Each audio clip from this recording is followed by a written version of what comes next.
You guys placed several players on the reserve COVID-19 list this week. Do you have any update on how those guys are doing and any other statuses for Sunday?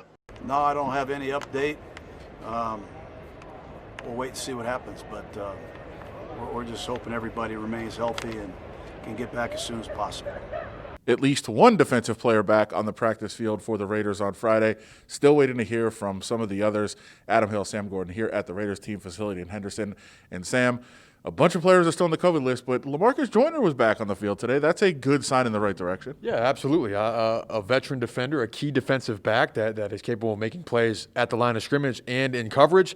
It's a start. We don't exactly know who's coming back Sunday, and the Raiders are going to need all the help they can get. That Kansas City offense, as we know, is big time with Patrick Mahomes, Tyreek Hill, Travis Kelce, Clyde Edwards-Helaire, Le'Veon Bell, just an embarrassment of riches. So Joyner's a start. They're going to need a lot more than that to slow down that offense. Yeah, and on that note, the running back core for the Chiefs back to full strength today. I know Darrell Williams, Clyde Edwards-Helaire missed practice with illness yesterday. There's a lot of speculation of what that meant.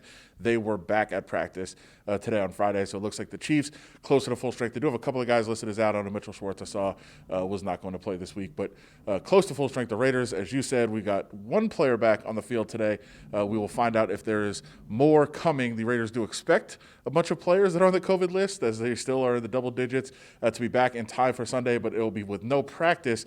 And as you mentioned, against that Chiefs offense, that is a tall task, especially against a guy like Travis Kelce, who has owned the Raiders over the last few years. He certainly has. I mean, he is a walking mismatch at 6'6", 260, fast, great hands, quick, route running technician. I mean, there's nothing that he can't do at the tight end position, Adam, and that's why the last 4 years he's eclipsed the 1,000-yard mark, and that's why he's in position to threaten George Kittle's receiving yards record of 1,377. Travis Kelce on pace for 1,365 yards. Leads tight ends in all major receiving categories this year: receptions, touchdowns, and yards. That's a bad man, and the Raiders are going to have to figure out how to deal with him. Well, they did so once before. They were able to beat the Chiefs earlier in the season. The only loss for the Chiefs this season, the only interception that Pat Mahomes has thrown, was against this Raiders team.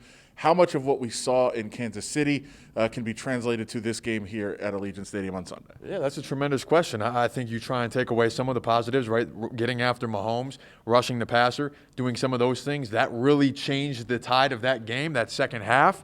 But this is Andy Reid we're talking about, and it's Andy Reid coming off of a bye. And as we've discussed throughout the week, 18-3 after byes, I would expect that he's going to adjust and not let the Raiders just run free to Patrick Mahomes, get him out of the pocket and fluster him, because we rarely see that. And we certainly rarely see that multiple times during a season from the Chiefs and Mahomes. So if they can try and do a little bit of that and get Patrick Mahomes a little bit uncomfortable back there and then cover on the back end, they're going to have a chance. I think they need to run the ball, keep him on the sideline, and then look for big plays in the passing game like they did in that matchup in October in Arrowhead Stadium. Derek Carr was tremendous in that game, going for well over 300 yards, the 4 touchdown passes, bombs over the top, everything you can think of. If they can do some of that offensively, I think they're going to have a chance. I'm not sure they can duplicate the defensive effort, but the offense I think they can duplicate. Yeah, Chiefs had a lot of struggles with Henry Ruggs, especially early in that game. We'll see if the Raiders can do that again on Sunday. And then the big question, the victory lap heard around the world. The Raiders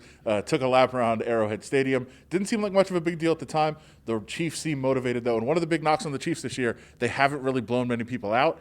A lot of that is maybe just bored. They're defending champions. They're supposed to win again this year. What does the regular season even mean? Well, guess what? The Raiders have their attention, and they will certainly have it in prime time Sunday night at Allegiant Stadium. We'll be there letting you guys know everything you need to know about that rematch between the Raiders and the Chiefs. Make sure you follow along. ReviewJournal.com. Vegas Nation, get that app. All the stories from Sam Gordon, myself, Vinny Bonsignor, Heidi Fang out here, the whole crew. So check it out. We'll be there Sunday nights. Join us Sunday morning for all the coverage, 9 a.m., and then the game at Allegiant Stadium. We'll be there. Talk to you then.